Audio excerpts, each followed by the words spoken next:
ችግኝ ንትከል፣ አይ እጄን ያመኛል። ሄደ ፋብሪካ ማፍረስ እጅን አያምህም። ስንዴ በክላስተር ንትከል አይመችህም።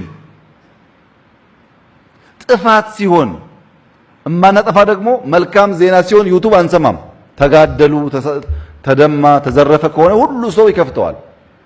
ለጥፋት ያለን ጉልበት፣ ለክፉ ነገር ያለን ጉልበት ለመልካም ነገር እንዲሆን ቅድም ባስቀመጥ ነው በስድስቱ ማዕቀፍ ውስጥ የሰው ልጅ በፍቃዱ እየመረጠ ወደ መልካም ነገር ማደግ አለበት።